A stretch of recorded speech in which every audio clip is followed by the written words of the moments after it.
being 6 o'clock and a quorum present, I call the meeting to order, 22nd of August, 6 p.m. The first item is the public input. I see no one here from the general public. The next is the Upper Kickamuit Dam removal expense. And we right back. There she is. We're on item 3. On the dam buses. Okay, back to our dam. Yes, as we've been talking about over the last few years, we have an issue where we were cited for violation on the Upper Kickamuit Dam by the DEM. And we started looking at that. It was a dam that was put in the late 50s just to provide a little extra water supply in case we got the Kickamuit inundated with salt water. Never got used, so we started looking at the idea of breaching the dam, in other words, taking it out of service. We had a number of studies done by PAR. We're getting to the point where we're doing the design to actually remove the dam. As we've discussed, it's really tied into the DOT replacing School Street Bridge and the abutments that are under the bridge to prevent future flooding. And we've looked at the studies on that. We met with the DOT, and their issue was the fact that they were having difficulty dedicating funds to the project without the water board being fully committed monetarily to getting this project done. We were looking to provide go through some applications for grant funding for at least half of the funds for this, and this is what we had talked to the DOT about. They were concerned that if they put money in their budget and rearranged all their projects, that there was a chance we might not go forward. So they, at this point, are asking us to allocate funds so we can say we are dedicated to the project, whether we get grant funds or not. They did redo their TIF projects to allocate the funds to replace the bridge and the culverts, but not until 2024. So they're waiting for that final commitment from us to bring those projects up a little closer. Meanwhile, we had done a preliminary application for National Fish and Wildlife. National Fish and Wildlife Federation for funding for the construction project. But they had a very tight timeline. They said we would have to be ready to build it this summer, which we're not. So we're looking to try and coordinate this with the Rhode Island DOT project. Hopefully we can do a lot of the work at the same time. Ideally, if we could hire one contractor, it would be similar work that would be done between the two projects. So we're looking to move forward with getting approvals for the funding from the board so that we can move forward with the DOT and get the project scheduled, and then perhaps look at a variety of grant funds that might be available. We have Matt Belisle here from Power Corporation and Daniela Abbott, who's been working on the dam project for us, and they put together a presentation. And Wenley Ferguson, you've seen her name quite a bit attached to this. Wenley has been our cheerleader for getting this done and has worked quite a bit with us with the grant agencies. She did help us get the grant for the partial funding of the engineering to get this completed. So she's also got a list at the end of the presentation of possible grant applications that we'll be getting into. So, Matt, if you want to give the board an update of where we are with construction. We can. Thank you very much, Pam. Again, I'm Matt Belisle. I'm with Power Corporation. I am a geotechnical engineer with a concentration in dam engineering. And we fix them as well as take them out. So I bring to you a lot of experience in that realm as well. With me is Daniela Abbott, and she's going to lead us through the presentation. She's the project manager for this phase of the project, and she has been evaluating what this design is going to look like and what sort of impacts we'll have, and then we will end up going through the cost, which obviously is the big driver for this, and we'll give you a comparison of the costs to remove as well as those costs to repair. And those repair numbers may be different than what you've heard previously because Rhode Island DEM has told us that new changes are coming in their regulations, which will require a more extensive repair approach so that you can pass through a spillway, which you don't have, potentially the half PMF, but at minimum the 500-year storm event. So that would be a cost that you had now that we didn't anticipate 5 years ago when this project started. So you'll see that in the numbers, and I'll go over that again. But Daniela? Hi, good evening. Again, my name is Daniela Abbott, and I'm the project manager for this phase of the project now. So I will just walk you through the overall status of the project to date. This is an overview of the dam and the reservoir. On the left, that's an aerial image from 1951, and on the right, that's what the reservoir currently looks like. With you can see the dam running across just north of Schoolhouse Road. As Pam explained, it was completed in 1961, originally for backup water supply and to prevent saltwater intrusion. The dam is pretty long. It's about 1,000 feet long, 14 feet high, and it impounds about 140 acre-feet of water. The Rhode Island DEM inspected the dam in 2012. In 2014, you were issued a notice of violation. They noted a lot of heavy vegetation on the embankment, unknown operability of the low-level gate, and unknown location in the spillway. We do know there is no spillway on this particular dam. So those are all issues that would have to be resolved to clear the notice of violation. This is all the work that has been completed to date. We started the feasibility study back in 2015, and that just lists some of the steps that have been taken already. We have done a hydrologic and hydraulic impact analysis. We looked at storm surge, environmental impacts. We have done a topography survey and bathymetry. There's a conceptual design that is just shy of 30% complete, and we've done inundation maps and so forth. That image on the right is the site plan for the proposed breach of the dam. It is at an angle because it follows the original channel that was in the river at this stage. There you go. So this is the dam. North of it is the reservoir. This is the proposed breach as it is designed right now. And this is that little pool that is just south of the dam, north of Schoolhouse Road. This is an aerial view of where the conceptual design stands right now. So I'm going to take a little bit of time just to talk you through this. You do have the image in front of you, I believe, but you will see here is the Upper Kickamuit Dam with the proposed breach. This area, this is Schoolhouse Road. Everything that's shaded there is the area that Rhode Island DOT would be working on and replacing the culverts, elevating the road, so on and so forth. The two important things to note here, or three actually, is there is a black outline. That is the normal pool elevation. So when that lower Kickamuit Reservoir is at its normal water elevation, the outline is the black. That's where the water level is. When we breach the upper Kickamuit Dam, that level doesn't change. The lower dam holds it at that same level, so your water level doesn't change, except if you have a drought situation, because then it does go down from there. The two colored lines are the areas of note. The blue, light blue line and the shaded portion is the water elevation for the 100-year storm event in the existing condition with both dams in place. So if you have a 100-year storm, precipitation storm only, and you have a lot of rain, you'll see up at the chart here, that corresponds to about just over 8 inches of rain. You would be at the blue water level.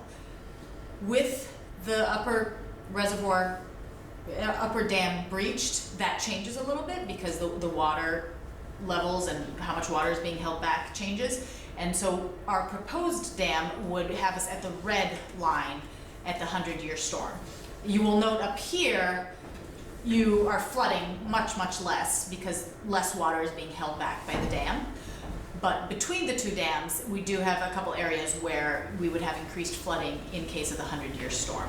Of note is this portion of Serpentine Road, which would experience some flooding there, and a portion of the grassy area behind the condos here, the Waterview condominiums. So in addition to the work on the dam itself, there would be the RIDOT project on Schoolhouse Road, which Pam described already, and there would be some improvements required to Serpentine Road here and a berm behind Waterview condominiums there. That is basically a snapshot of what we would be looking at were the dam removed.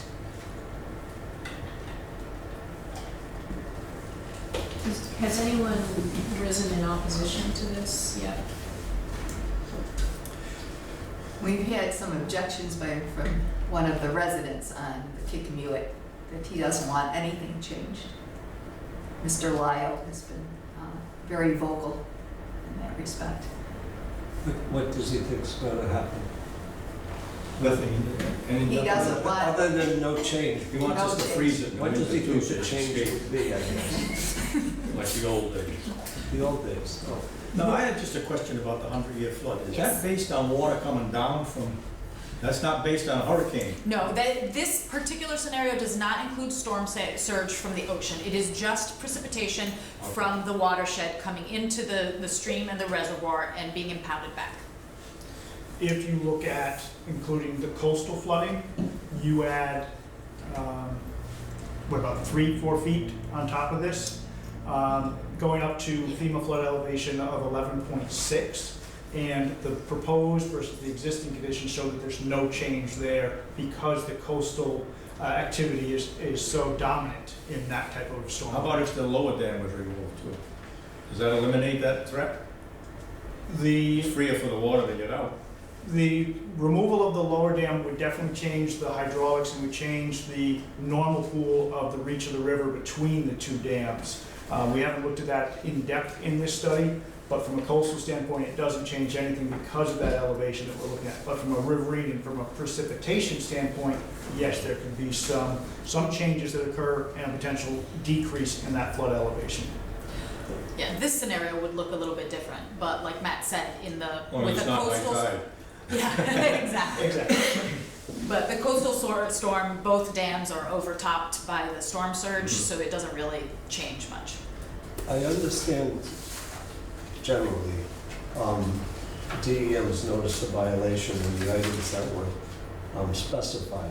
But I guess my question is DEM's looking at safety issues, primarily with the dam. Correct. And so their concern is if the dam is breached, there would be something catastrophic that could possibly happen. That's correct. Their inspections are safety inspections. Right. And they're looking for those type of deficiencies or indicators that could lead to a potential failure of the dam. If this dam were to fail, the Rhode Island DEM has determined that it is considered a significant hazard potential. That is, there would be loss of property and possible loss, but not guaranteed loss of life. When this was an active water supply, it was considered a high hazard potential dam because of the water supply nature of it and the service that provided. Okay. So yes, they are. DEM's concern is the public safety if it were to breach. Okay, so this map here shows the different flooding conditions under different types of rain events. Maybe I don't understand it at all. It doesn't look like there's any real problem here. It looks like the flooding is occurring where there are no homes. It looks like it's all vegetated areas that flooding would occur in. So, excuse me for asking this, what's the problem? Yep, and I fully understand your question. This is showing a dam that's operating properly. Right now, you have a 42-inch pipe that allows water to flow from upstream to downstream. The dam is in An place. alleged pipe. No, that pipe does exist. Okay. And that's what they're calling the low-level outlet that you can't regulate flows through. But this also assumes that the dam is intact and functions as designed. Right. In the inundation mapping scenario that unfortunately we don't have a slide for, but based upon what the Rhode Island DEM uses to assess the hazard potential, they failed the dam with the water at the top of the dam. So you have a much greater reservoir of water that all comes out at once. And that inundation area extends quite further on north and south of the river here, and comes down and creates a lot of damage and destruction along its way. So unfortunately, we don't have that as a slide. Well, But solve that problem by eliminating the dam. we take the dam out, you eliminate that problem, but now you've got operational flooding that you have to make sure you're not changing. You want to make sure that because right now the dam stores water during a storm event and lets it build up and meters it out slowly through the 42-inch pipe. Now you're not going to have that retention. You're going to send the water that falls in the drainage area as it works its way down, it's going to immediately down into the channel. Which was my next question, is are you transferring the problem downstream, which I think someone else was getting? You already have a dam Right. downstream. By looking at this scenario, we've sized the breach so that we still meter the flow to some degree, but we don't let the water impound behind the dam to a depth sufficient to make it classified as a dam. And it no longer presents a hazard because it's only got about a 3-foot head difference across the remaining embankment. So there's no energy there if that embankment were to fail. Do we own the lower dam? Yes. Wouldn't we want to get rid of that too? Yes, Why wouldn't we do that all at the same time? Right. it's a lot more difficult and a lot more complicated, and it's gonna have a lot more resistance. So we have started to look at the studies involved in removing that dam, but you also need the support of the surrounding area. Anyone can stop the removal. What would be the resistance, what's the characterization of the resistance for removing the lower dam? Well, we've had some people that have been concerned about any sediment that might flow downstream, have been very, very vocal. And we've also have people that don't want to lose the reservoir, as it would become a stream flow rather than a reservoir. In traditional legalese, they don't have standing because they'd like to see a reservoir. Well, in this state they do. Well, I'm not certain that they do. They have the ability to speak out, but I don't think they have the ability to stop you. Unless they ban If the them to sue you. This all has to go through the DEM, and they do look at any objections to removal, And not, as well as the town itself. The town has been very supportive on this, especially with the upper dam, because of the issue that could become an emergency exit, which it can't now because it gets flooded. But big signs are up though saying it is an evacuation route. except when it rains. Yeah. You can see that blue shaded area? Yeah. That represents the area that is flooded along Schoolhouse Road Right. during a current event. With this improvement of the dam removal, that has been reduced, so now that can be utilized as the evacuation route that it is identified as. So Yeah, this we- is an important improvement for the town of Warren. Much less flooding. See, I would look at this as a whiskey and a lime deal. There's a reason that they want phase 1 to happen. There's not necessarily a reason for phase 2 to happen. So from my vantage point, by separating them, we're working against our best interests. I don't agree with you. You don't. No. Tell me why. Because if you ask for the both of them at the same time, you're gonna get a lot more opposition about the lower one, and that will hold off the upper one. But the town has a reason to want the upper one to happen. But They when have no I'm telling you, reason. you'll get a lot more opposition when you try I to remove the understand lower that. one. But I think you're missing my point. I don't think the town has a dog in the hunt on eliminating the lower one. They do on eliminating the upper one. They're on our side.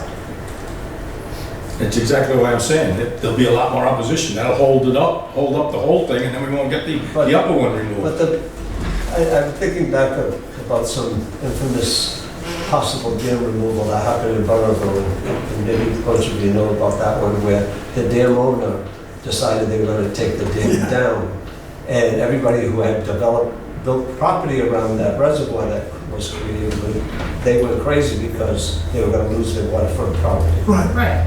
can't, we don't have, it doesn't seem to me, that kind of situation. I know what you're talking about there, but once you start to talk about the removing the lower one, you're gonna have all those people from Lara Park and all the way down. You're gonna have the down to downstream Kickapoo, people, you're not gonna have people that are adjacent to the property. But if you try to lump the two of them together, what I'm saying is, they'll hold it up so long you won't get the other one out. And the other issues, we did start looking at doing both together, and we were working on grant funding, and it just became too overwhelming and very complicated, and it was suggested that we separate them and just do the one, and we were able to obtain some grant funds, and we thought we'd have a good chance of obtaining some construction funds as well. Getting into the lower dam and the fact this upper one was well supported by the community, and we were working with a number of conservation agencies as well, that it's going forward as a test project for the state as well. The state resiliency officer got involved, made this one of his premier projects because it makes sense to everyone.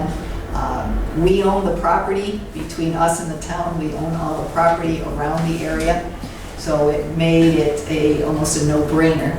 And even at this point, it's taking us 5 years. Can you get the town, as part of phase 1, to agree to endorse phase 2 and use that as a quid pro quo? It's a possibility, but then it's got to go through the town council as well, which we have spoken to the council about it. They seemed somewhat supportive at the time, but we weren't really looking for a specific ruling on it. Because looking at the numbers, it's crazy to do anything but eliminate the dam. Oh, definitely, especially now. So Yeah.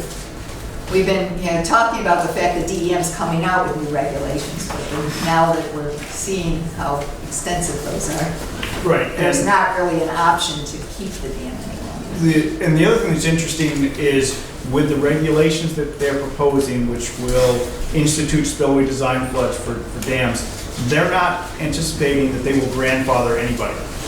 So even if you spend $500,000 or $1 million fixing your dam today and you bring it up to current codes, as soon as those regulations are enacted, you're gonna be deficient and you'll be back in the NLZ category again.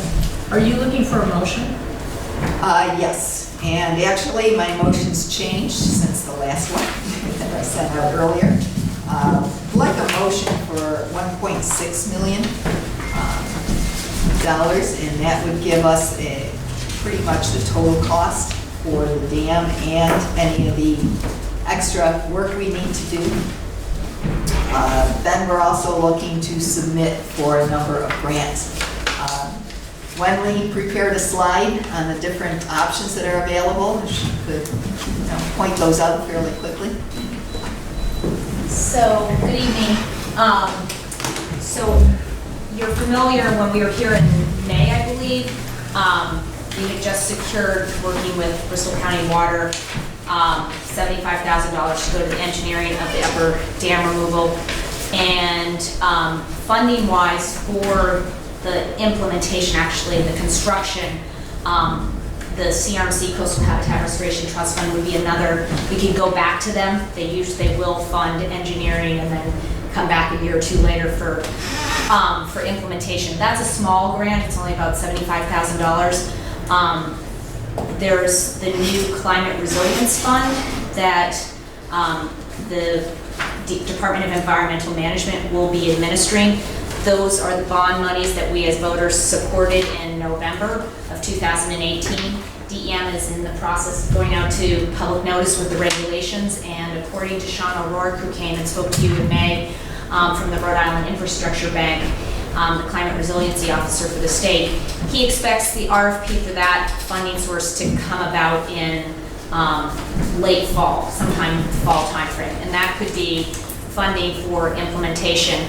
The National Fish and Wildlife Foundation grant that Pam mentioned, we were accepted in June for a full proposal, but we as partners, Pam and Ken and I, decided we would have to postpone it a year because they had a time frame. They wanted to see construction by spring of 2020, which would not have fit our time frame. But they were actually, even when I told them we were gonna wait till next year, she was still trying to encourage me to apply. I said, there's no way we will have this going in 2020. So, but they are looking for projects that build community resiliency, reduce flooding, and have some habitat restoration potential. So they really support this project. I was able to get the coordinators of a study by the National Fish and Wildlife Foundation authored a study on resiliency in Narragansett Bay, and the Kickamuit River was highlighted as a pilot project for the Narragansett Bay watershed, as well as another project up in Norton, Massachusetts. So in their 50-page study, the removal of the upper Kickamuit Dam and looking at removal of the lower Kickamuit Dam was highlighted as a community resilience project that had great merit. And then the last 3 grants, NOAA, U.S. Fish and Wildlife, and EPA, I actually just got an email right before I left from U.S. Fish and Wildlife. Those are other funding sources.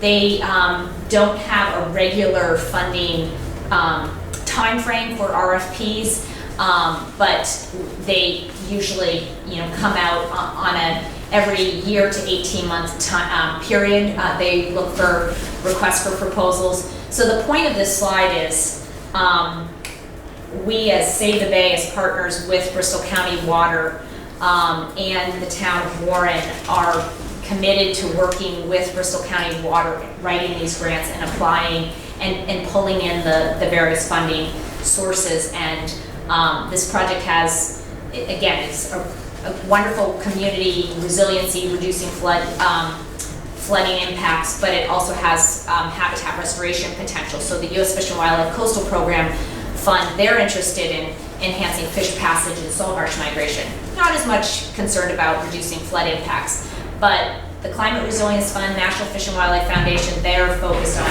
community resiliency. So I think since this project checks many boxes, there's a great opportunity for funding. And back to the lower Kickamuit, we were looking for funding for a feasibility study, just to do some initial assessment, just like PAR has done.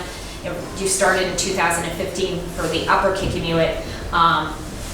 So we're definitely committed to looking for funding to pursue removal of the upper Kickamuit.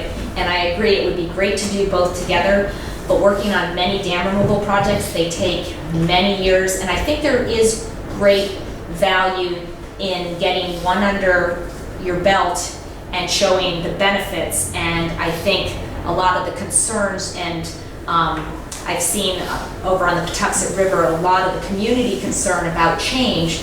They realize, oh, that wasn't that bad, and this actually is going to enhance Fear of the unknown. And as well, it could enhance public access. It's going to improve water quality. So there are a lot of other benefits that would really benefit the community members of the East Bay. So, and then of course there's financing, as you all know as well, through the Rhode Island Infrastructure Bank. But there are real funding sources available, and we are committed to working with you all to try to secure the dollars for removal of the dam, and along with match from Bristol County Water. But we're hoping that we can get a significant amount of the funding from these outside sources. Thank you for helping us on that front. You're welcome. Yes. The thing is, if we can remove the boat to eventually sometime, we'll be back to where we were 150 years ago. Ironically. Exactly. Exactly. So you've got Mr. Lansing. And so you're looking for a motion for this one says 1.4 million, Yes, but you want 1.7 million? we've used it up at 1.6. And so the purpose of that screen is to show us that it's more expensive to rehabilitate the dam than it is to remove it. Pretty much, give you the realistic picture of what you're looking at. What is the berm at the Waterview condominium supposed to do? That keeps the floodwaters from creeping all the way up their lawn beyond where they go now, because there is a slight change in that flood Have to elevation. change the name? They'll still have water view.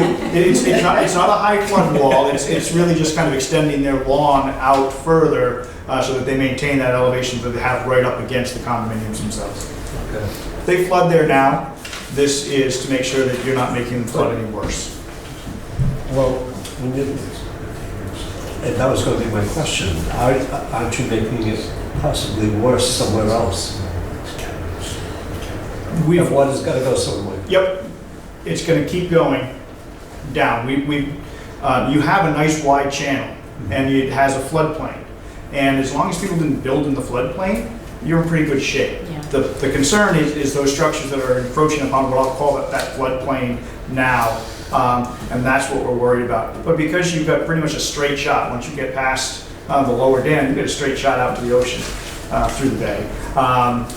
You're not looking at just pushing the problem down to the next neighborhood. You're pushing that out to the open water.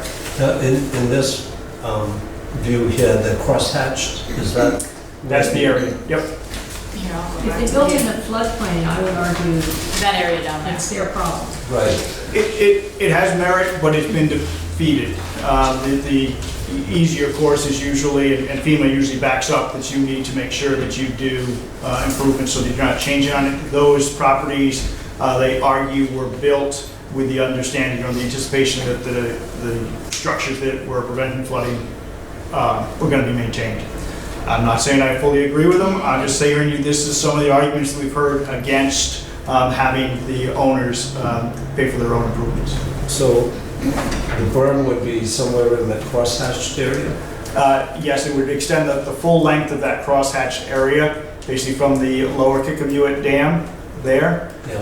up and around the condos right up to that salt marsh. It would just be an earthen berm. Just be a slight berm. Would it be on the red line? It would be, no, it would be inside, it would be closer to the blue line. It wouldn't actually be any higher than their existing lawn. We would just be extending their lawn further out before you drop down to the river. So the line of fill is this black line here. And then, it comes up to the normal river line. We're just changing the slope So- of the existing lawn. So will the berm eliminate the red line? Yes. Yes. Do they have to put a seawall in, or? Nope. Their lawn, as it comes off of their building, is at an appropriate elevation, but it only comes out a certain distance. I'm going to assume, for illustrative purposes, it comes out 10 feet, and then it starts to grade down towards the river. What we have to do is we have to extend that elevation out probably another 30 feet, and then drop it down to the river. So all we're doing is giving them more lawn. So you're bringing fill in to We're bringing fill in. increase Yeah. that elevation. That's it. But no seawalls required, it won't impact their view, it won't impact their access, it won't impact their ability to maintain the lawn. If anything, I would say, or propose, is it's an enhancement to their facility, and I would start my negotiations in that fashion. Yeah, and from that viewpoint, it would seem like we're doing something for a private property owner, so. But it's in support of a larger project that is public-based. But yeah, I mean, obviously, a lot of discussion has to occur with regards to the work that has to be done on that property. But I do think that that is a very important step in this project, is to make sure that that property owner is on board and that they're protected so that your liability doesn't go up as a result of the activities that are happening at the dam itself. I'd like to move that we approve the allocation of $1.6 million to cover the estimated construction costs for the removal of the dam. I'll Second, discussion. Bob? As any of these proposed grants, hopefully all of them hit, how does that money affect what we're approving? If I hit any one of the grants here. We approved 1.6 million now for the total job. If you get in grant money, does that offset that? Or is it- Yes, Yes. it would offset it. That would decrease the amount. So we have to spend less. This is a worst case. That's correct. This would be our worst case. What is the estimated time when monies would, big monies would be spent? And then you show there's some more design and such. I'll point to the proposed timeline here. This kind of shows where we are we're still in the preliminary design stages. you'll see we have to get through the 50% design, and then we gotta do the whole permitting process. And then we expect the actual permitting process with DEM to take about a year before we're ready to go out to do the final design and go out to bid for the construction. So this entire process is small dollars until you get to 2021 and start construction. Okay, that's what I was asking. Yes, George? What's the probability of obtaining the estimated $700,000 in matching funds? When they can address that, but I would say the proposal, the pre-proposal that we wrote in May, that was submitted for, that was accepted for a full proposal, we requested, as I recall, $700,000 from National Fish and Wildlife Foundation. And we had match, both cash match projected from Bristol County Water, as well as staff time from Bristol County Water staff. I think Save the Bay had some match, the town of Warren had some match in it. So that was one funding source we were looking for. And then we also have the resiliency fund as well. And I'm not sure, this was a question looking at your probable cost, the estimate for doing some of the work on Serpentine Road. Possibly some of that could be coming from the resiliency fund, because it's building community resilience is part of this overall project. I would not think any work on private property would be covered by that, but so I think with the various funding sources, we have a very good chance of covering the cost for the dam removal piece. I would offer, George, if Wendy's on this, during this process, we get Saturday night emails from her, so I'm very much an advocate. It's better to have her on our very side. assertive. So that's good. That's good. Any other questions? Discussion, ready to vote? Since we're talking about 1.6 million, let's make that a vote by hand. Those in favor of the motion, please raise your hand. Those opposed? Any abstentions?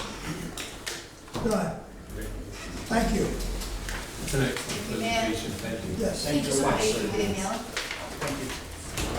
Thank you, gentlemen and ladies. Thank you so much, thank you for having us.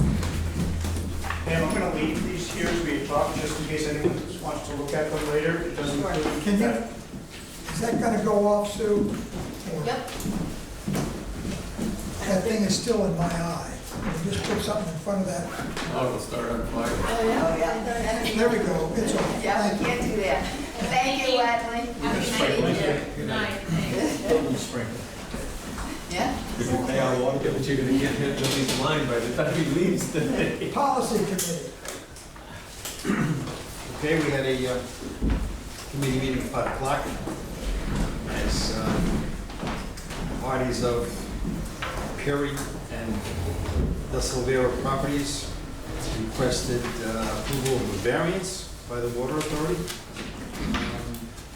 One is for, they requested two water service be allowed to be installed in one utility easement. BCWA rules and regulations do not allow service and easements.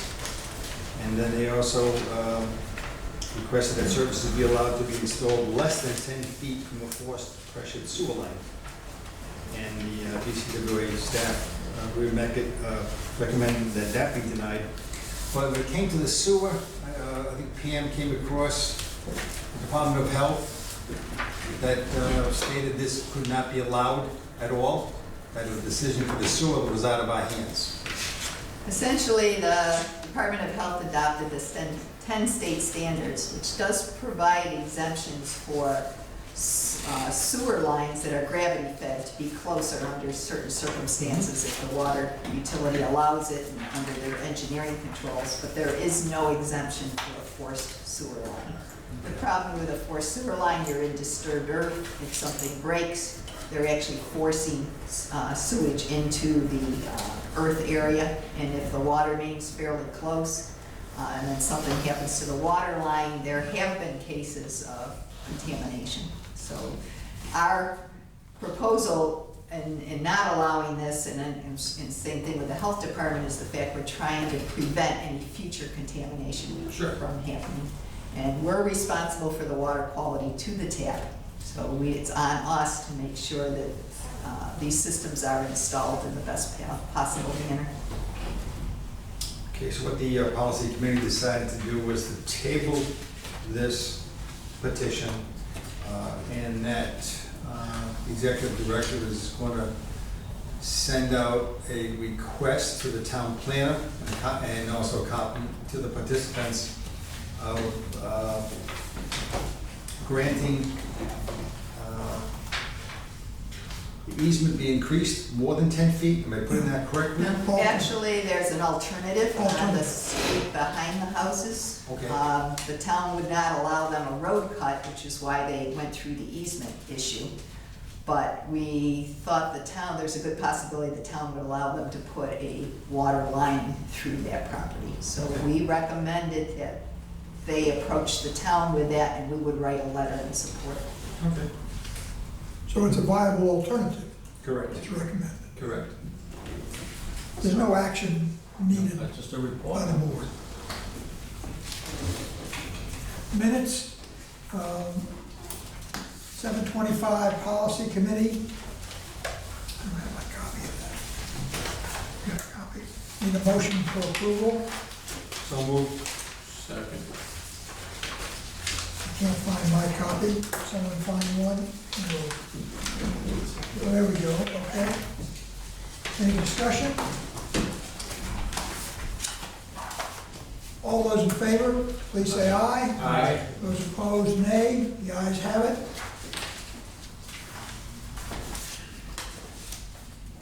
The 7:25 board meeting, I have a couple of corrections to that.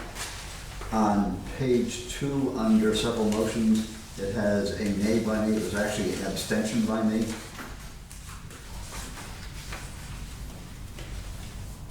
oh, it says nay by, Right, yeah. okay. An abstention. And on page 3, it has me seconding a motion, which I did not do, and voting against the motion. This is toward the top of the page. Page 3. Director McDonald made the following motion, seconded by, and I'm not sure by whom. And I have a correction on page 3 as well, which is, I voted against the motion to accept the goals as written, and I said sadly lacking without specific metrics. So insert the word specific. And actually, the motion that was passed should say executive directors apostrophe S. There's no apostrophe in there.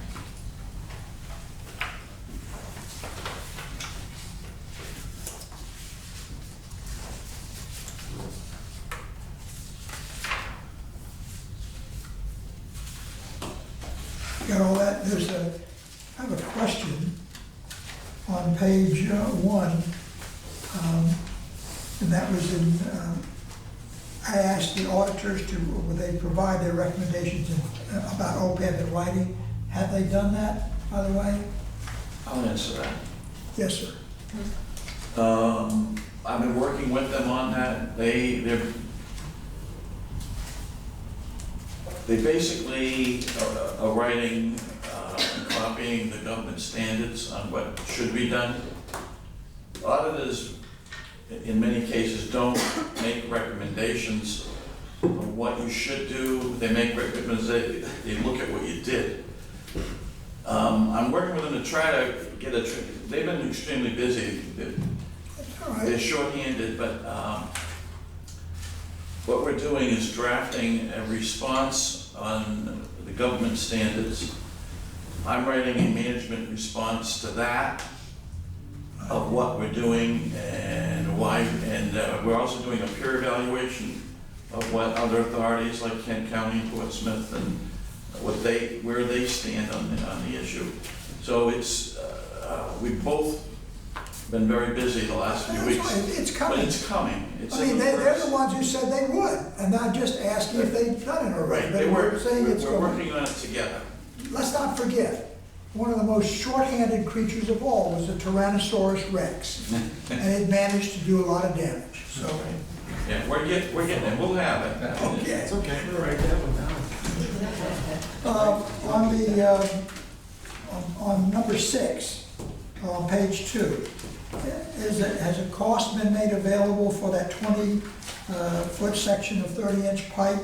Some people brought that up, that we should look into the idea of having a repair piece on site. Did we manage to get that number yet, or will that come later when we bid? Yes, it was extremely high, so Mike's working on some different approaches All right. that he thinks he could. So when we get to the point Yeah, of yeah, much actually more building the reasonable. thing with the bids and doing it, then we'll be able to get an extra piece of that pipe or find out what that costs. Well, that would be a 24-inch as we're going north to, which actually we were looking to possibly include the 30-inch. We're talking about the 30-inch coming from Nayett Right, Road, right. or going from East Providence to Nayett Road and getting another piece of that. And one of the suggestions he was looking at was possibly including it in our bid costs next year. All right, so it's in the works. Yes. That's all, I'm just curious. Okay, any other corrections or questions or additions?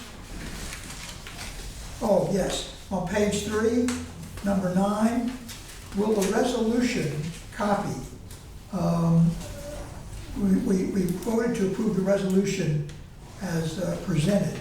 Will a copy of that be attached to the minutes when they're finally completed? Yeah. Okay, good. All right, I've got nothing else. Anyone have anything else? Those in favor, please say aye. Aye. Those opposed, nay. The ayes have it. That's with those minor corrections. And then we have the August 1st minutes. Special board meeting. A motion to approve? So, Second? I'll second. Any questions? No, I shouldn't be able to second it, I wasn't here. yes, you can. You can still second it. It's okay. Ready to vote? Those in favor, please say aye. Aye. Those opposed, nay. Any abstentions? Ayes have it. Thank you.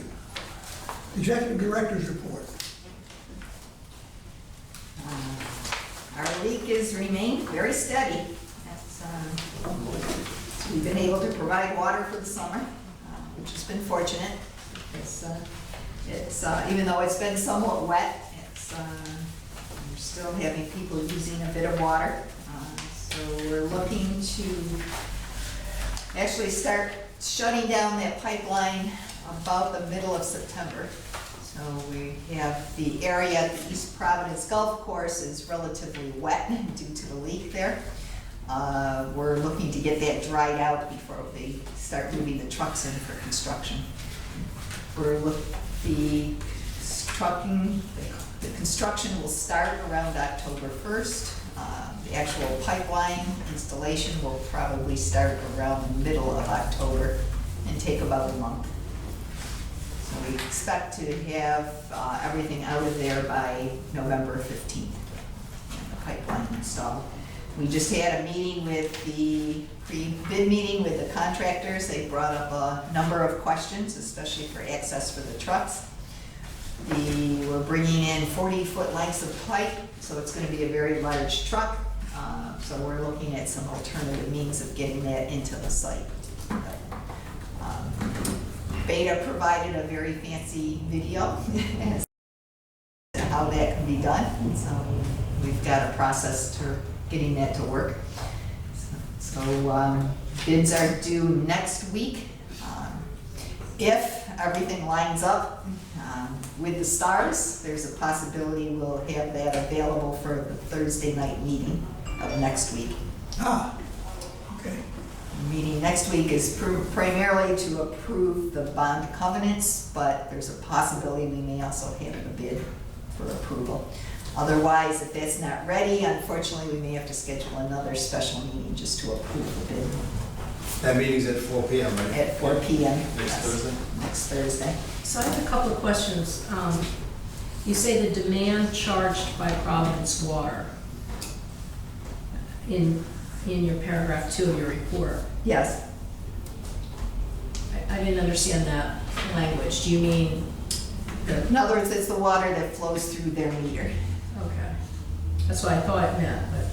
And then down under East Bay Pipeline Repair, you said we've been meeting with Mobil about the use of a portion of the golf course. Is that Mobil Oil, and do they own the Yes. golf course? They own the golf course. They've been very accommodating, working with us, and then they lease the golf course, and we've been working with the staff that runs it as well. And how do you dry it out so the trucks can get access? Actually, just stop the water flow. It's considerably higher on that side compared to the East Providence side. And when we were digging in the Port of Providence, that's when we picked up on the fact that there's possibly a leak was coming out on East Providence, because they reported to us, gee, we've had a lot of water in that area, now it's all dry. So it dried out fairly quickly. But the main thing right now, the soil in the area is saturated, so the groundwater will go back down to sea level. That area should dry out relatively So you well. just cut off the water that's Just cut off the escaping. water. We shut down the pipeline. Okay, and then on the Pawtucket pipeline, you're talking about the bid for the Phase 1 interconnection expected for November. When would construction begin on that? Early next year. And when would it be complete? And we're looking to have the pipeline in and operating by the end of the year, with all the reconstruction to be done the following year, That's the end of 2021, No, 2020. 2020. 2020, excuse me, Yes. okay. Pam, can I- We've got a number of issues as far as the school construction and working around that area, but now that the fact that we can go back through some of the easements through the East Providence property and the Citizens Bank property, that should help us go a bit faster. And do we have any official support from East Providence yet? For this pipeline, only for PR and support in general, nothing financial. So they're giving you a warm handshake, but nothing more. So a lot Aren't more they use. providing police, They are providing the police as well. and aren't they gonna do the letters? to Yes, the- they're gonna do all the PR work, They're providing the police at their cost? yes. Is there something more that we need to do to try to push them towards some financial? Not that we Uh, consistently they're said trying. we're gonna pay for it. They They will understand. not for this portion. I've been talking to them on occasion about getting together to talk about phase 2. They keep saying they have no money because they've tied up all their bond ability with the high school. So they're trying to pursue federal funding. I did apply for the project through the federal WIFIA program. What is it called? WIFIA, Water Infrastructure Financing. It's gives you a low-interest loan, and it can go out to 40 years. And it lets you structure the bonds around whatever timeframe you need. Say if you've got a lot of bonds you're gonna pay off in the next 10 years, you can structure it so the payments become effective the next 30 years, say.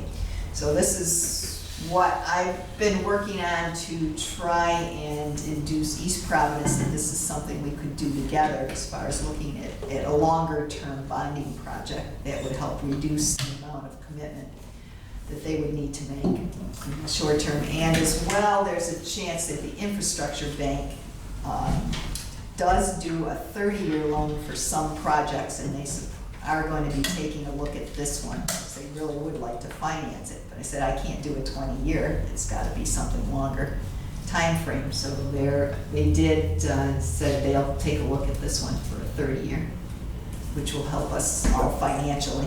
It's also, I think you made the comment, we can have the design done for both size pipes. And it can be bid for both size pipes. So until we get to that point where fish are cut bait, whether the state does something or whether anybody does something, we have that flexibility and then the decision would be made, whether they're gonna do it, or state gonna do it, or whatever. We decide on what size pipe is to be built, and if we have to do it all ourselves, then we're not gonna do the bigger one, we're gonna do the one that, I would suggest we segregate the design cost, the additional cost of speccing two different pipes, so that we're able to say that our design work for our smaller pipe cost X, and the increment to do a dual design for a larger pipe added whatever the number is. that should be in there. It really shouldn't be much of a difference. You just dig a little deeper, right? Yes. I think Alan would probably agree with me that, from past experience, this is, the cooperation East Providence has given us is a lot more than we might have expected. Compared to what we used to get, you couldn't even go to a meeting. You couldn't stand up at a meeting and say anything. And the mayor has been very supportive of this, and even the mayor has gone on his own to, and met with Cicilline, and. They're gonna be in a world of hurt if their pipeline has a problem. I think they maybe realize that. That, sure, I think they're probably realizing it right now when we're going through our fit. Yeah, they understand that, they need to do the PR to get the public to understand that. Right. So we have some time where, until a decision ultimately has to be made, we have some time.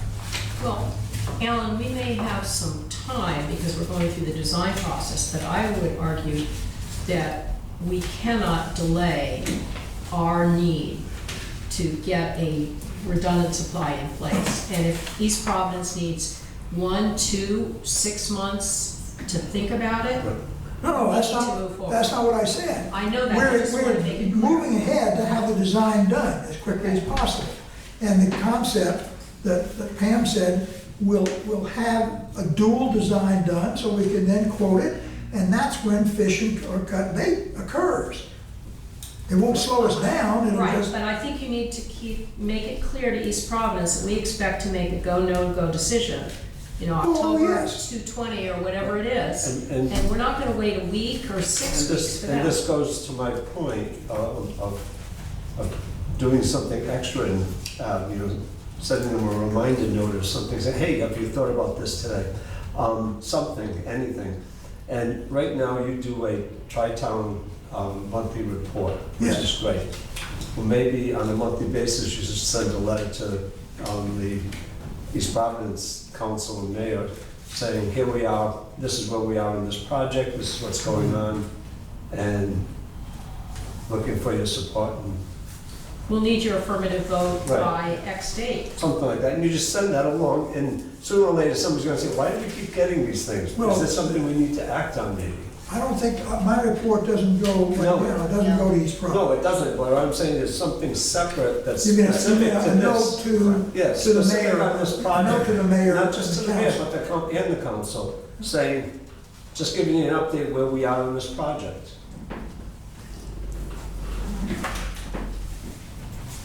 Sooner or later, somebody might say, hey, maybe we should be doing something. Pam, have you heard from or reached out to Senator Felag regarding a meeting with the administration sometime in the next couple of months? I think at the end. He had originally suggested, sometime later fall. Okay.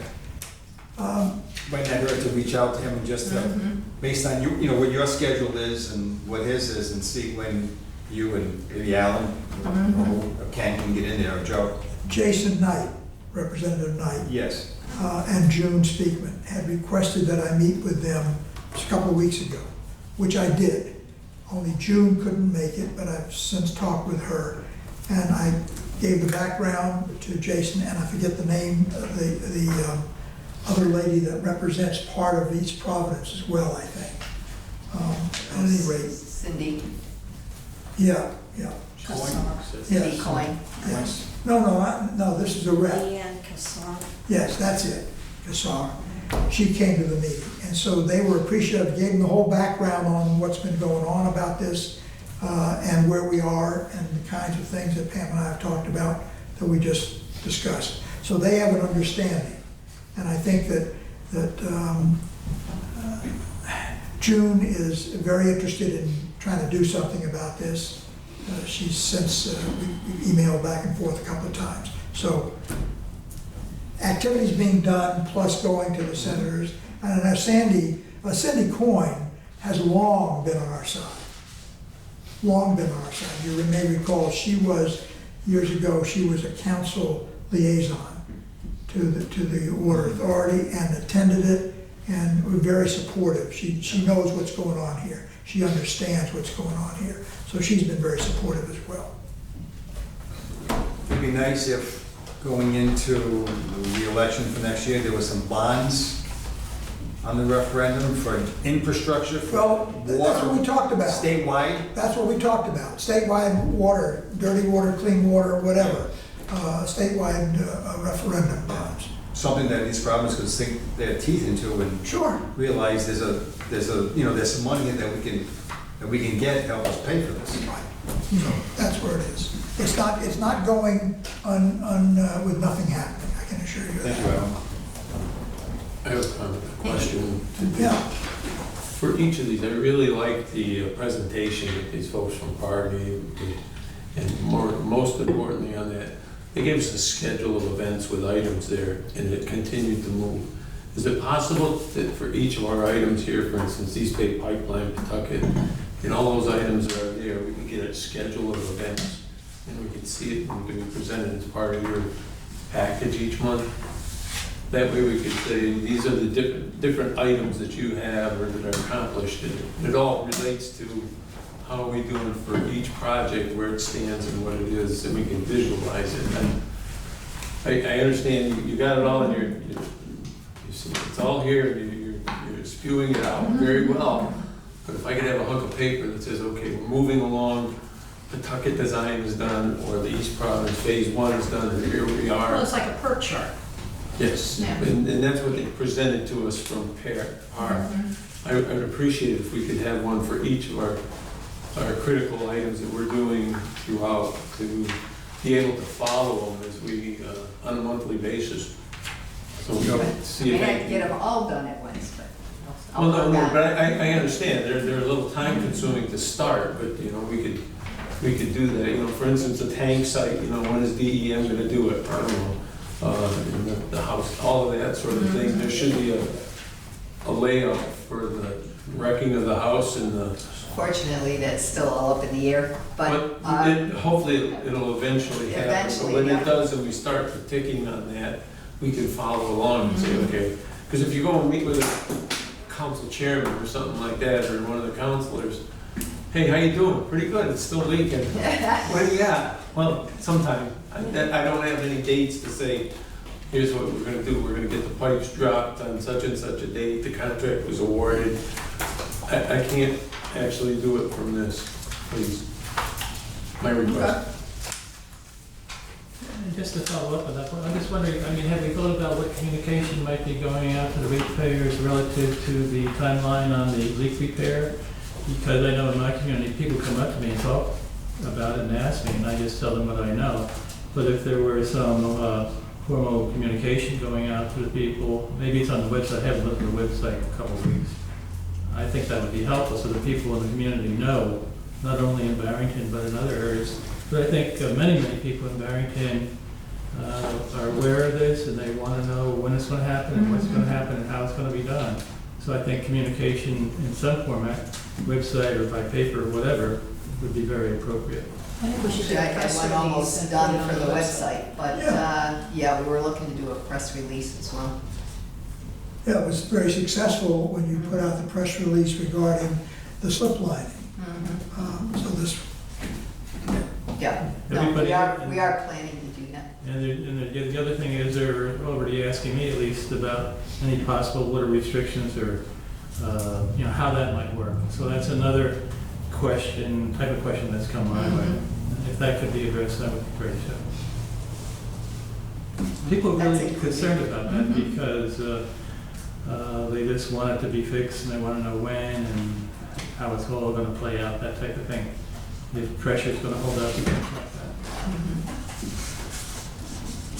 that. any other questions, comments on her report? I just want to mention on the Hope Street tank site, I did get the report from the DEM. They are going to allow us to do our lead remediation as proposed. So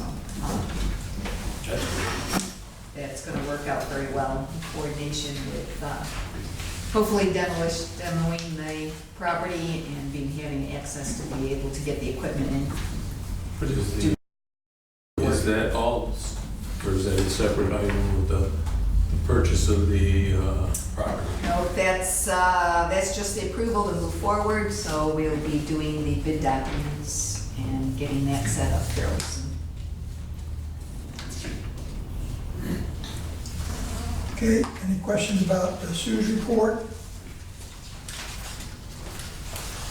She's doing a fine job. All right, we'll move on. The next one is the financial report, which we've all been waiting for.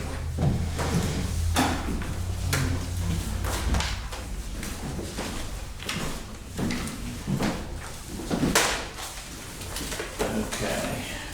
I think I sent it, finished up the reports yesterday, I got them out to everybody, at least a day ahead. You should all have hard copies of the July financials. I'm trying to put it in a nutshell for you, where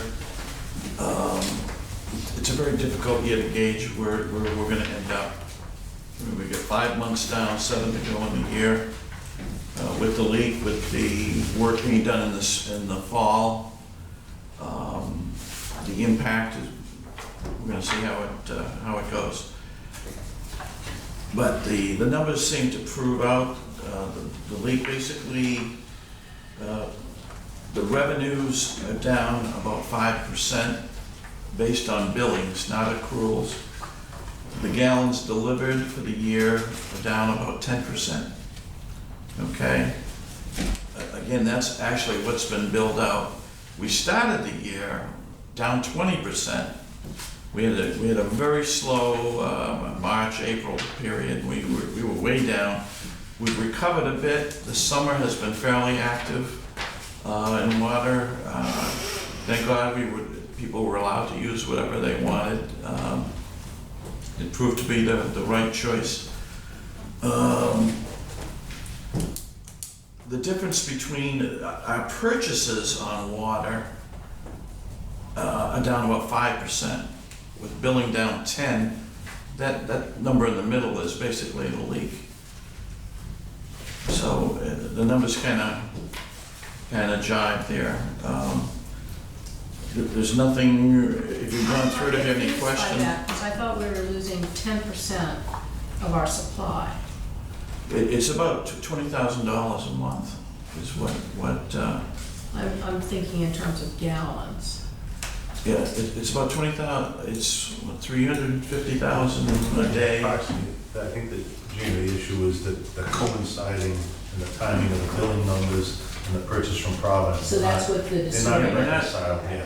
We're not, the billing is based on quarterly, so Yeah, so it really doesn't. we're not gonna bill the summer really out till September. So when we see how some of those numbers go. But the accruals, I think, will start to, the accruals are showing, a pretty robust financial statement.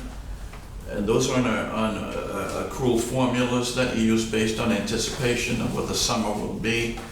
And then you put those in.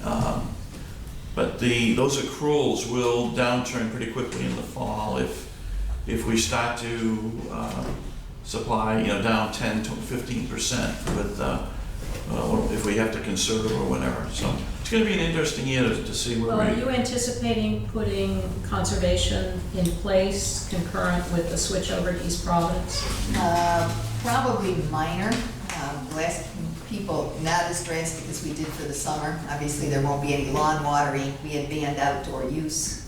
That won't be a concern, essentially for the end of September through October.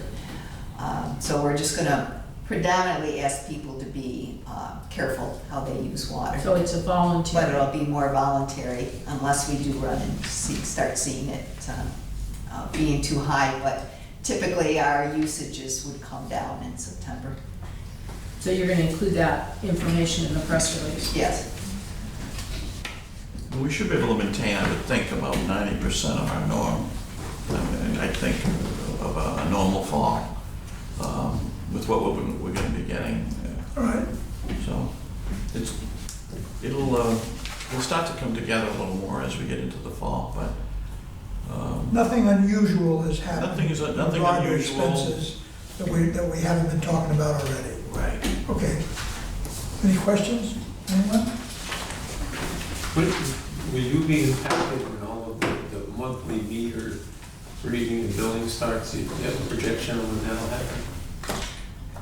Everybody's new meter's gonna be in, and then that's gonna swap over to a monthly bill. That's way down the road. It's not gonna be in the next X amount of months or a year. Probably more towards the middle of next year. Yeah. The monthly billing is gonna be revenue neutral, and essentially we recovering expenses sooner rather than later by going to. Will that impact his financial report on a monthly Yeah, basis? before we make any change, we would run what we would call a revenue neutral report. We want to make sure that whatever changes we do in monthly and service fees and that whatever we change to, if we produce $1 million a month now, that under the whatever changes we do make in monthly billing, that it's going to produce another $1 million. Okay. So I think you had mentioned, a closer look at a rate study on how some of this will impact. Yes. Yeah. So- Got that about 3/4 done. Get that out in the next month or so. To do a rate study that would look at looking at our rates, plus also looking at the categories we use, but look at what would happen if we went, what they would recommend for rates if we go from quarterly to monthly, and how those would be set up. So it will change the dynamics. Right now, we have a 5-tier rate, which is based on how much water is used during a quarter. If we're going to a monthly rate, that would change significantly. The last time the board voted on this, some years ago, it was to ultimately move to a 3-tier Yes. rate. Well, now that could be changed, but that's where we were originally when we said we're gonna ultimately get monthly and that we will go to a 3-tier rate. Right. And I think we're and probably the phase- going in that direction still. phase out of the over 65 and bringing in a very low end. A low-end use for whether Use they're for seniors the or first whether year. they're, right. But we have to run the actual numbers through and make sure that We're not we losing can money. Or generate. we might change the seniors a bit. I think that's Yeah. a very popular program, so it could be difficult to change, but we're looking at all the options. What do you mean by a low-end use? We'll say Just for saying- the first 800, say You the mean first you pay 800 a gallons lower might rate? be included in the base rate. So people that don't use hardly any water, because they're trying very much to conserve, would not get as high a bill. Right. I think we're also going to look at what our service fee as the portion. So someone that uses very little water is still paying basically A lot of a money. big percentage of their bill Right. for That's that. very So we're unpopular. right. Lots of fixed costs, though. When you lower one end, you got to make the adjustment somewhere on the other end Yes. to maintain the revenue stream down the road. So without that, right now that top tier takes a dip. Where if it just goes up and stays there, we're going to look at who that's going to impact, and most of it's going to be large users of our water. They wouldn't get that. Well, there used to be business with the large users. Yeah. Now it's the. They don't have that much. We don't have very many anymore. And that's why College is opening up in another week. Yeah. the decreasing rate when you used a higher and You get higher a boost volume, there. is not to hurt the major College business. opens in another week, so we get a boost there. University, Oh, boy. there's a big user. Yeah, A lot of Yeah. flushes. But there's a lot of things to look at. okay. Moving on, thank you. Thanks, Mark. Thank you, Mark. Well done. Okay, resolution to select a bank purchaser and commitment letter. Now, This is the letter sent by Sandy Mack's office. Is it one dated August 22nd? Yes. Commitment letter. It came in at 4 o'clock this evening. We just got this. We just got the Just to- final just to give- commitments. I'll give you a quick 2-minute scenario of what's happened the last 2 or 3 weeks. We put the RFP out to bid. We got a substantial increase from 8 banks. All banks were very aggressive in bidding.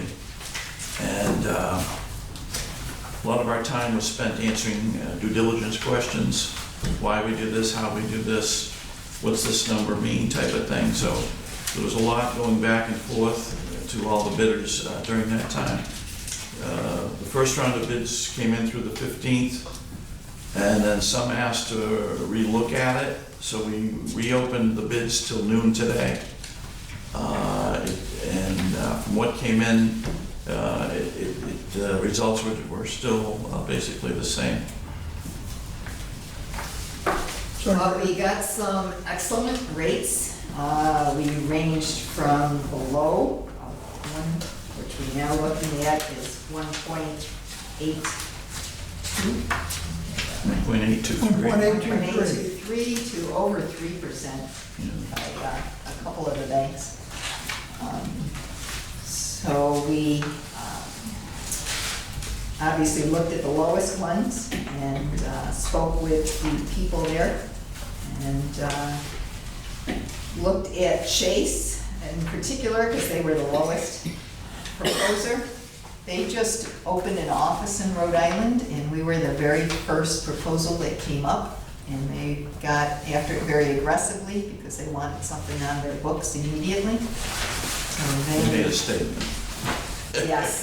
We're the beneficiary. So we got an excellent rate, but also our financial advisor said most of the ones that we got are below what they've been seeing, and it's due to our financial condition. The banks were very pleased with what they received from us, and we answered a lot of questions along the way. They did a lot of due diligence, and I think the fact that we got 8 responders shows a very good deal for us, and the fact that we were able to obtain something this low. We could not get a 20-year, it's a 15-year. That's option Bad B. interest rate, Yeah. and yes, we're looking for option B. But we, That's fixed. and it's 1.8 fixed for 15 years. 15 years, which is like. Pretty not free money, but phenomenal. Pretty good. Good, George? I'll take it. Anybody would take that. Okay. So what's the form that you want? I mean, all this is in there somewhere. What form is the motion supposed to read? And that the board approve the resolution as presented, which will get attached to the minutes, and approves the selection of the bond purchaser, which is Chase Bank, and entering into a commitment letter with them for option B.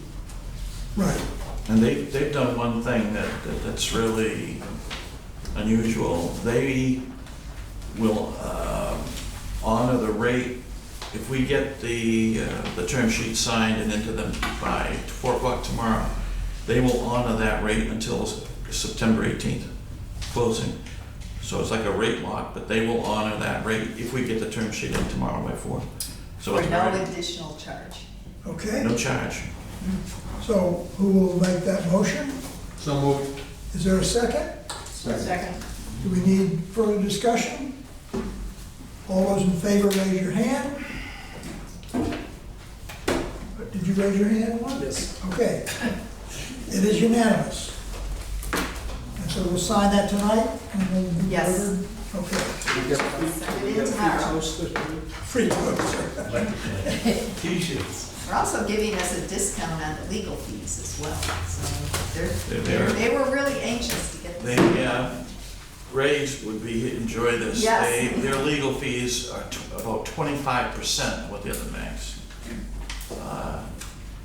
put in their fees, which are passed on to us. Now, And Sandy- writing So the it's- dollar amount, raises It's- for Yeah, basically, all the other banks usually charge about 20,000. This is a fixed $5,000. Well, that says to me they have standard documentation, which smarter banks have done for a long time. Yeah, but, well, the other, I'm saying what the other banks put on their term sheets Yeah. of, Now, is this Sandy Mack had a hand in all this? Did Oh, she yes, not? she did. Sandy will be here next week to kind of go through everything. Okay, So we'll put a final sign off. But very good. I just wanted to say too that it's very important that everybody make next week for the final approval. If you find you can't, we'll talk to Sid, so we make sure we have the right, because I think we, 29. We need Joe's six. not here, but I think we We might need need. 6, at least one from every Yeah, I think we community. might do 6 and 1 for each. As we did tonight for the community Right. letter. So we really have to stick to that time frame to make sure everybody complies. Maybe Sid, you can send out an email just reminding everybody of the time, the date, the appointments. I think you were looking at 4 o'clock, maybe? Yep, 4 o'clock, I did it today. And we will Send it out today. We'll send out an Okay, agenda as well. Very good, thank I you. was gonna Okay. file a grievance that these meetings are on Patriot game nights. The Giants playing tonight? I gave my tickets to my son to go tonight. What a good guy. Okay, moving right along. Bid on the pipeline condition assessment services. Yes, this is, we mentioned we were looking at doing the inspection service for our 30-inch pipeline, which goes from the East Providence connection to Naya Road. And we did get a proposal on that, but they could not produce full documentation to Joe's satisfaction that they were a sole provider, so we did bid that project. But the way we set it up was that we can use their services for any pipelines that we would like to have inspected, because I would like to do some of the 12-inch lines as well, that are main transmission mains that run down Hope Street and Metacom Avenue to this tank. So if I understand correctly, the motion to award this contract is the same thing we do for the materials. We're not placing an order, this is Correct. the price sheet when we do place the order. Yes, and when we will get a proposal to do a specific project, and then that would come to the board for approval. Right. So it's that same kind, what do you call that, the 100? it's- Stocky. Yeah, stock. Same thing, it's that kind of a motion. This is valid for a year? Prices For 3 years, Year valid? yes. Okay. So any particular reason you think they've only got a response from Pure? Some of their equipment is proprietary. Some firms do have, I did have a number of firms take it out. Some do one item, some do another. And I had also asked that we may want to do, we want to do 2 at the same time for the 30-inch pipeline. We want to run the pipe ball, which is a leak detection, and we want to run a electromagnetic one, which actually detects defects in the pipe itself. And there aren't many firms that do both. Okay, Move to approve the contract for the pipeline condition assessment services to Pure as proposed. Second. further discussion? Yes, Bob. Do we need to put the same sort of a saddle in there to Yeah, allow them access, and is that part of this bid? No, that's something we would do on our side. We would install the sail. Okay, okay. But that, you have that, That would not be included under PAR's work. Or Pure's, rather. Pure. all right. and that would just be a separate task by BCWA, one of those? Yes. Okay. Yes. And the understanding, I'm sorry, I didn't mean No, to that's cut you right. off. And the understanding with this motion is that this is a cost projection for 3 years to be held when and if we purchase for the particular piece of equipment and the size of the pipe to be done. All those in favor, please say aye. Aye. Those opposed, nay. It's unanimous. Thank you. Change order to 2019 water main installation project on Brook Street. And this is pipe we're working on in, kind of like on the edge of Barrington. And we've, while we were doing some of the work, we did run into some problems with one of the pipes that was right in the center. So we would like to be able to replace that one as well as an add-on to the project. Meanwhile, we did come up with another small section for an additional $30,000, so I'm changing my request to $230,000. This will really help improve the water quality and the fire flow in that section of Barrington. I did run this by Joe Keough. He agreed it was okay to do under the existing contract with Bristol. So does the board need to approve change orders? Yes. Okay, I move to approve this change order as presented. Second. And we'll include the amount, $230,000 for 1,800 feet of main, including police and inspection services. Right. Those in favor, please say aye. Aye. Opposed? It's unanimous. And I move to approve the pilot agreement as presented. Second. Any discussion? This was a question for Joe, I gather. The towns were able to swallow on the provision with respect to successors and the like. That came up at the last meeting, they were balking at that. Apparently, everything is happy. At this point, we haven't heard anything back. The town of Bristol did pass it. And Barrington has it on schedule for September 9th. So there has not been anything else we've heard back from either one. Is there any reason for us to wait till the three towns before we approve it, or should we just go ahead and do it? No, we should I'll just recommend approve that our you do side it. of it. Yeah, okay. We got a motion. All those in favor, please say aye. Aye. Those opposed, it is unanimous. Now, do we send out to all three towns? They have it. They have this. Right. We will simply send a note that says we've approved it. So your letter. Oh, yes, Okay. yes. So pending the approval of Barrington and Warren. Bristol already approved it. I would think that they're all on the same page if. They are. They should be. They should be. At least I haven't heard any. Somebody may ask a question. So you better go to that meeting.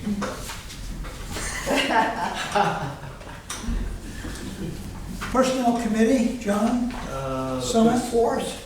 Personnel committee met because there was some kind of notification that was going to be several retirements and successions, and so we just want an idea of what kind of a plan was established, and we had a meeting with Pam earlier, and we're very satisfied with her succession plan. She's got it established, and basically, it's all up to her anyway. She's the executive director, and she makes the call. And as far as the executive director's goals and metrics, Alan's going to present here with some verbiage to try to just get back to us and let us know what we could be looking for. But it was nothing major. It's just every day up and up. Yeah. I think if, once we get a history of the previous monthly reports by Pam, say the last 12, 18, 24, and look at what's going on. That's what we're trying to do. Yeah, To that's determine basically it. if it's been effective without metrics, or metrics are necessary, or what have you. But we're assured that we're in, and we feel that we're in good hands for succession. I had a question about the succession plan, which is the executive assistant would be advertised in August to be on board by October 2020 to fill a vacancy occurring December 31st. Yes. That seemed like an extraordinarily long overlap. Well, it actually just I assume executive assistant would be taking some vacation time in that time frame as well, and we need enough time to have somebody trained in the position. She also does it's not just board material, she does a lot of the HR work, she does a lot of the bookkeeping for a lot of the health insurances and so on. So there's quite a bit to learn on in the position. And do we have procedures written out for all of those duties? No, we don't. Because my Those are very things we're strong suggestion would be, trying to work on those,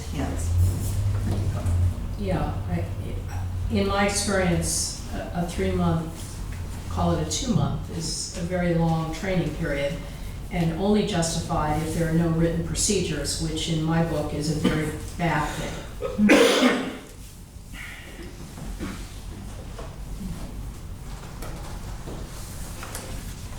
Any other questions? The quarterly write-offs, I guess we just sign that off, It's just for review at this Yeah. point. okay? It's a very small amount, however, I believe.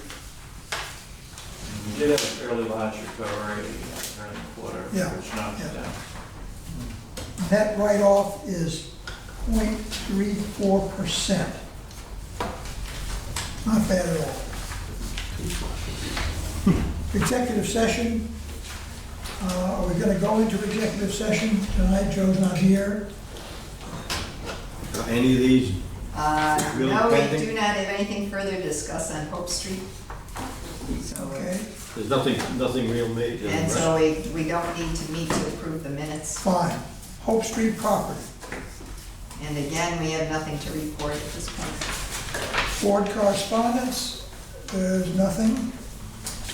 Our next meeting is August 29th at 4 o'clock. And we'll have more information, and after that, September 26th. Actually, we may need to Oh, change yes. September 26th. Mark won't be available. Already started. Oh, And Slacking why off. is that? slacking off. Randy and I will be at a conference in Texas, my last hurrah.